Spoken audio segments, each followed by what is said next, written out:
Ake ngikhuleke umhlaba wonke nasendaweni zonke la kuhamba kufinyelele khona lo mfanekiso oqoshiwe nibingelelwa yingwe ehamba namabhubesi impunga yesintu umfo kaMbanjwa uKhathini. Angihambi ke gedwa namhlanje ngihamba nensizwa ngibophele kakhulu. Mashimana sikubingelele mne wethu sikwamukele kwi-channel yethu enkulu impunga yesintu TV. Fuzo omkhulu siyabonga kodwa siqale ezulwini koNhlanzi. Sizivakashi la koNhlanzi abantu laba abakhulu basezulwini thina size nje ngokusebenzela imindeni yethu esithumile koNhlanzi. Siyabingelela koNhlanzi, sibingelele koFuze, sibingelele esigodlweni esikhulu eMphelandaba, siphinde sibingelele kubabukeli bempunga yesintu TV kuphi naphi la kuzohamba khona kufinyelele khona lo mfanekiso oqoshiwe. Siyabonga kakhulu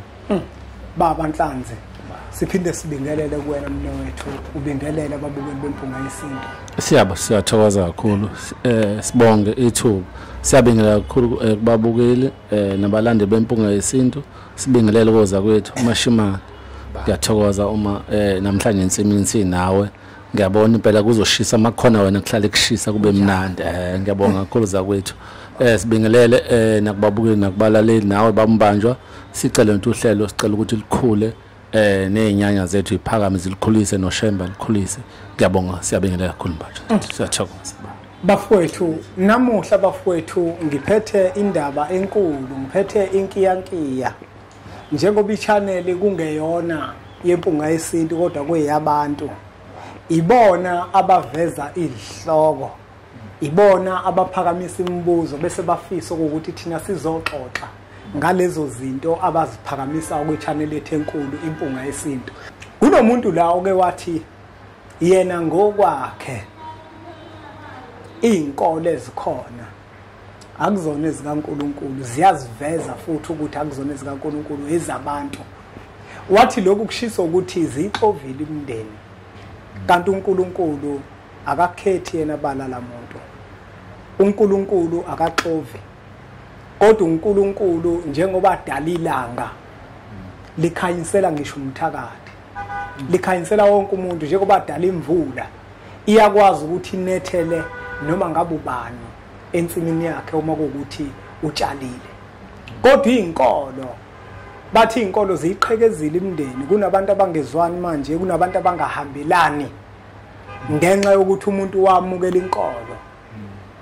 Wabe sefika phakathi kwegceke lomuzwa kubo wenza sengathi lenkolo isithwalo.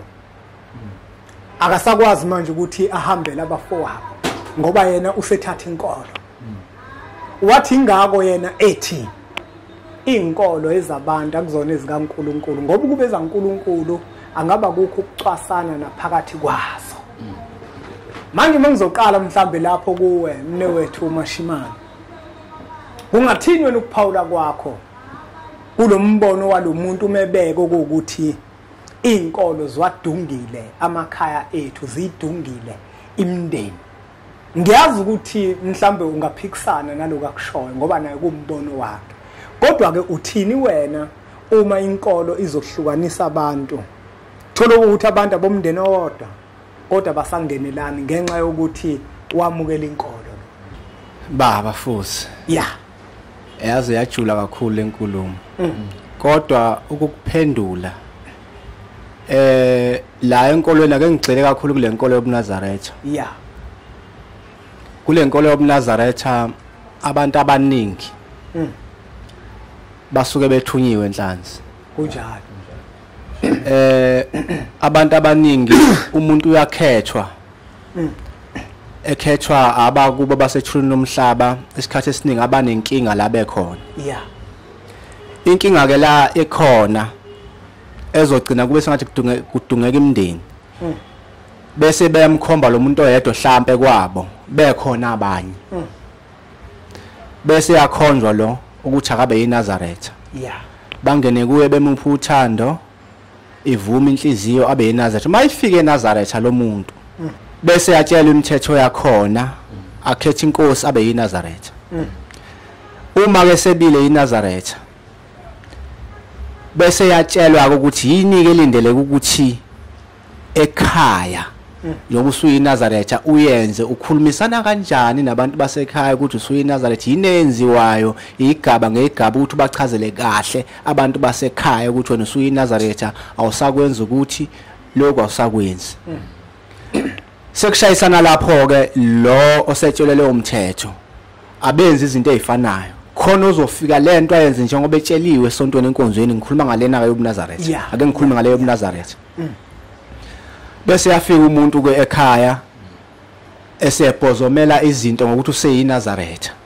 lapha eNazaretha mhlambe kuthiwa hayi angisadli nosibani angisakwenza ukuthi usho ukuthi manje akasezuya ogqokweni nabantu bomndeni ngoba usekhetha inkolo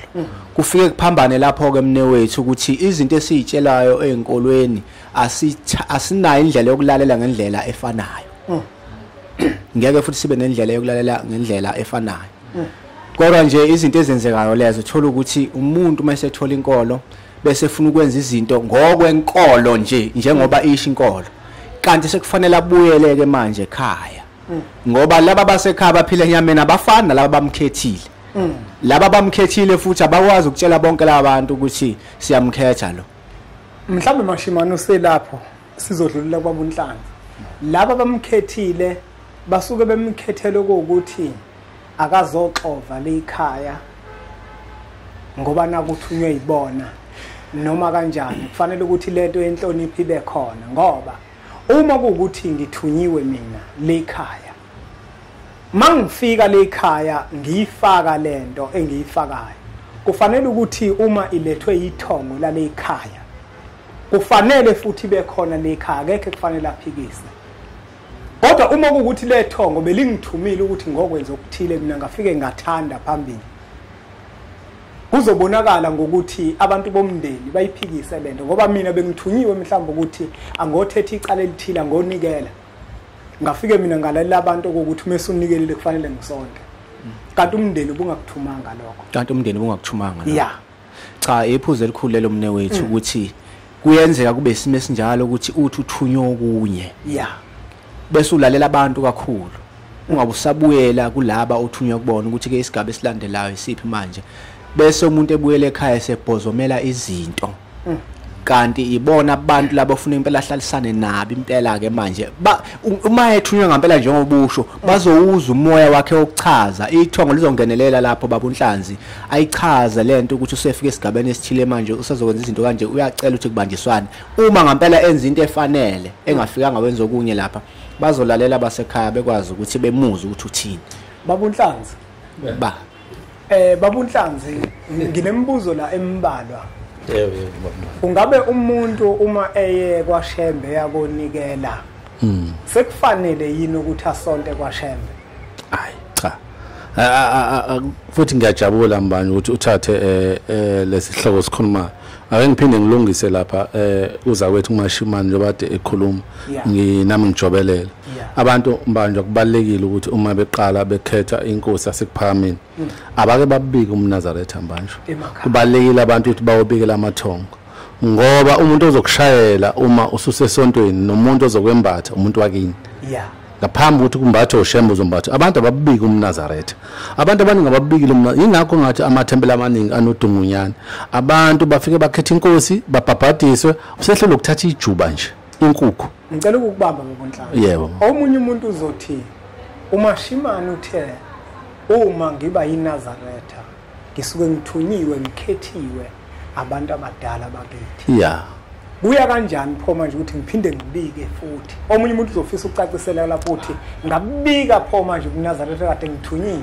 ngoba kuyona into engizikhethele yona mina ngiya kanjani ukubika makuukuthi ngithunywe abantu abadala ngiyabonga kakhulu futhi ukuthi mbanje sicacisele lapho uma ukuthi ukhethwa abantu abangasekho ukuze ukugcwaliseleke ukhetha kwakho kudinga wenze lento abathi ngesilungu iconnection ukuxhumana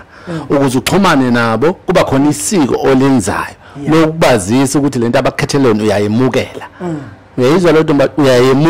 uyemukela ngesilwane ngiyavuma njengoba uvuma ethongweni uma uzoba umakhosi noma uzothandazela abantu kodwa basebekhethile ukuthi wena uzoba umakhosi wena uzoba umthandazi kodwa lo msebenzi ayizobagcina lo msebenzi uyawemukela ngokusemthethweni ngoba ungamuyelile embanjwa kuzohamba kama nje badesho nje umnewethu ubese wena uba nenkinga la ekhaya ngoba umoya wawo awuhlali kahle kuwena ukuze uhlale kahle umoya uzinze ebantini abamakholwa kumaNazaretha umNazaretha buyabikwa nangomunye umbuzo babunhlanzi baba mbanjwa nakuke babunhlanzi sengibikile kuNazaretha mbanjwa bafika omashimane bafika abashumayeli babatshela abantu basekhaya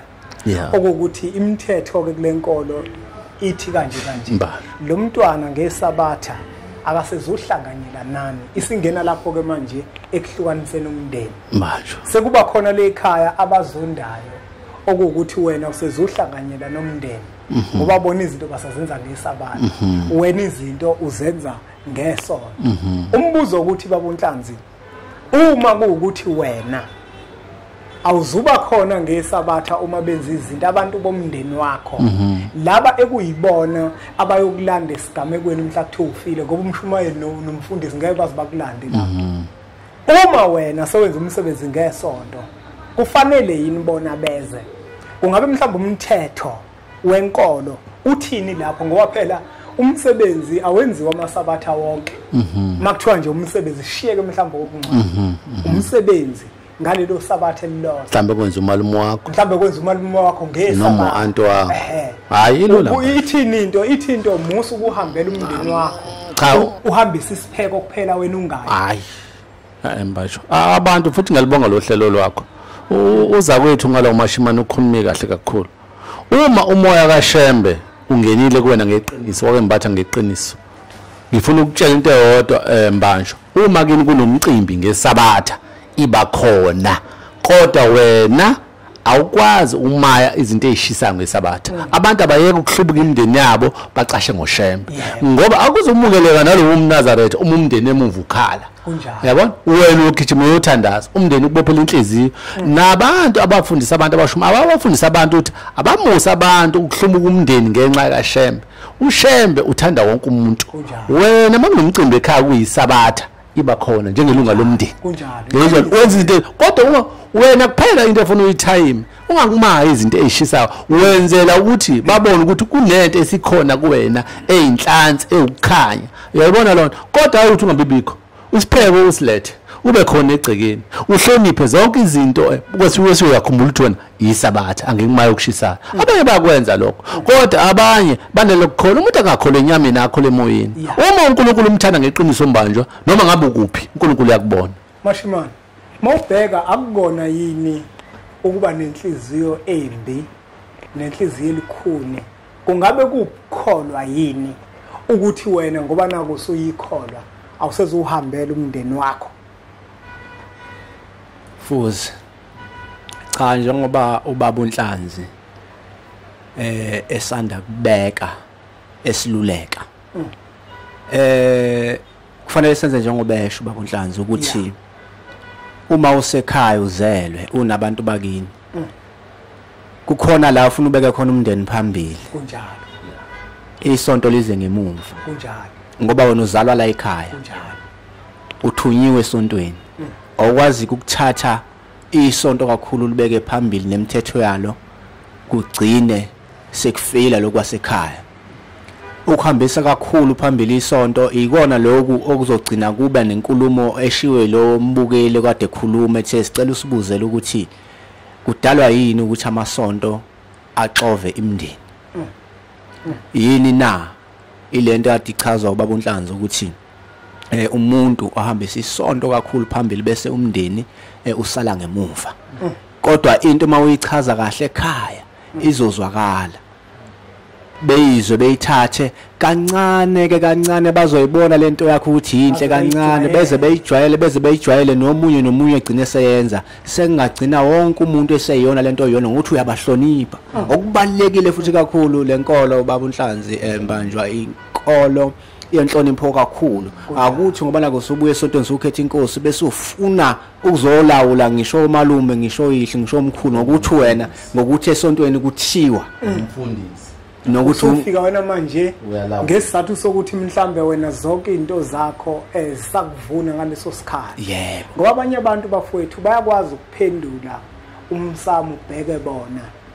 bese emva kwaloko bewuhlubuka umndeni ngenxa yenkolo besathi umuntu izinto zami zihamba kahle mina bathi ngingahlanganyeli nabo kungabe ngempela mawulalela lawo mazwi lawo ukuthi ungahlanganyeli nabantu bakini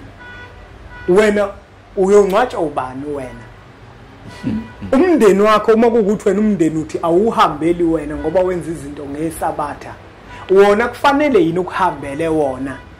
ngosuku ongelona isabatha nababakholelwa kulona inkinga enkulu shayahlanzi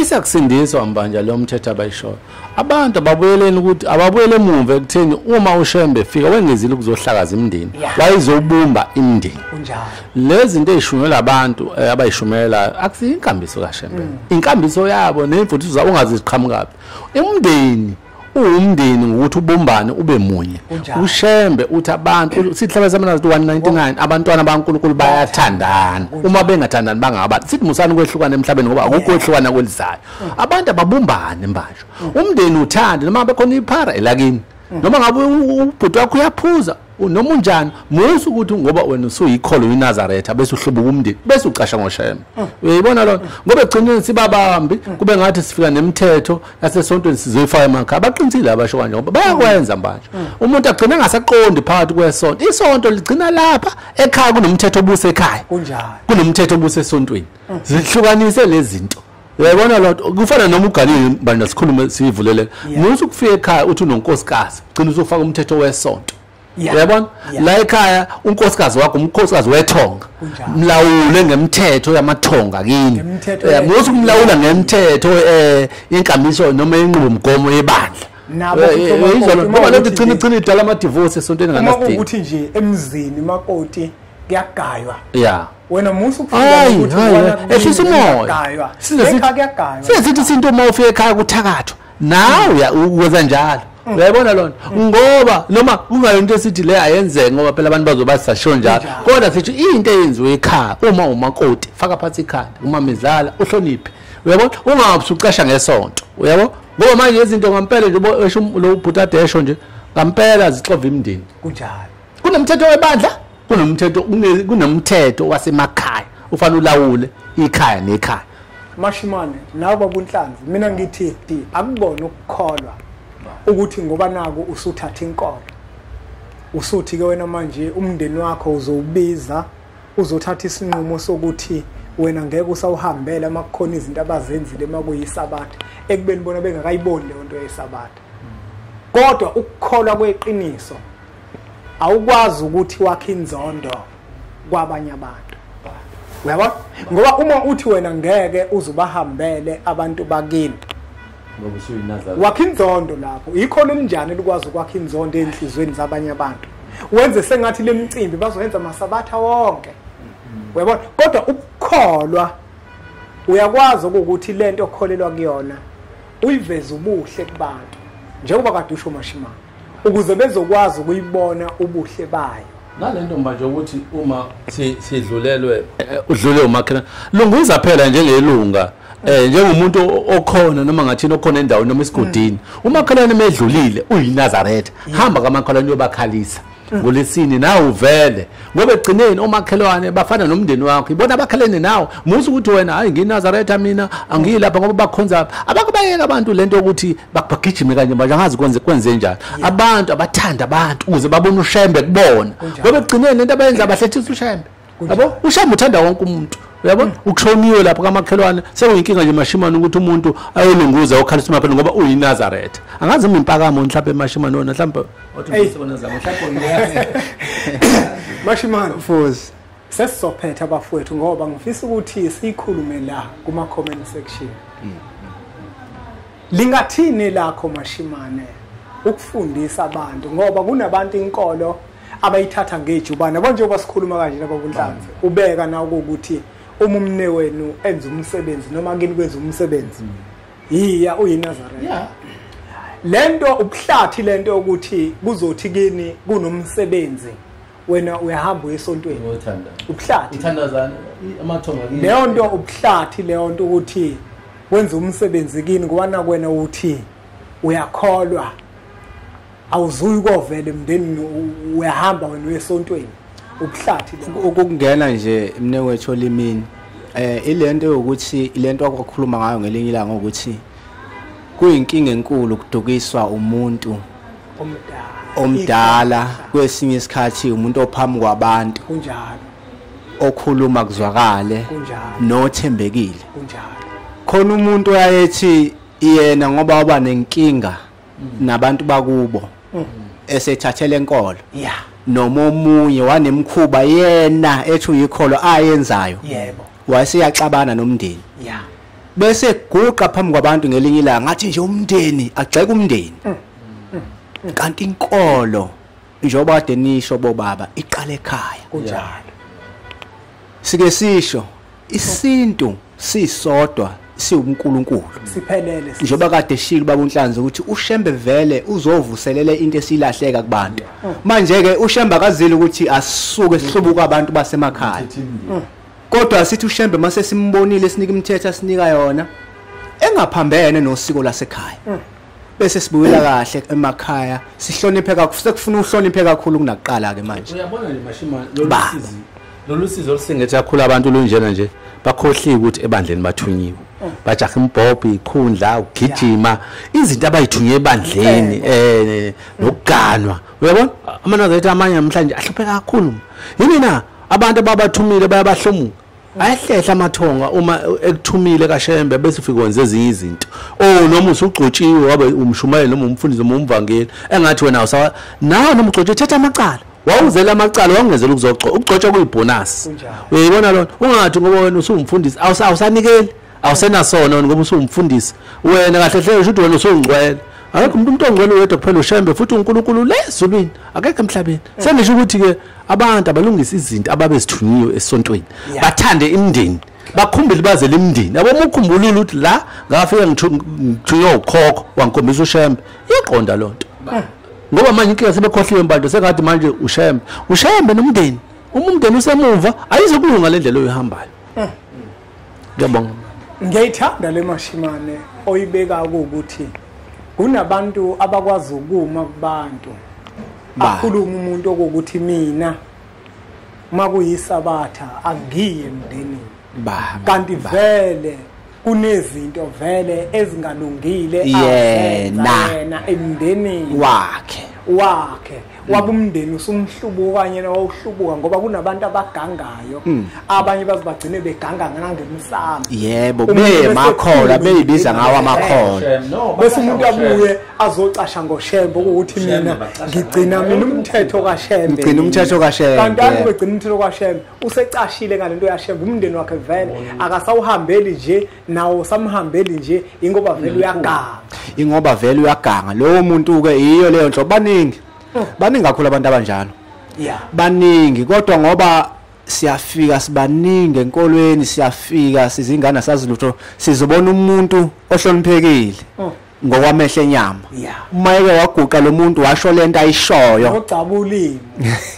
odumekhuluma into akhuluma into abantu bayizwe ngoba phela mningi umkhuba ngiyeza la licatshwa kwamhlabeni bayazibona akhulume ke lento lo muntu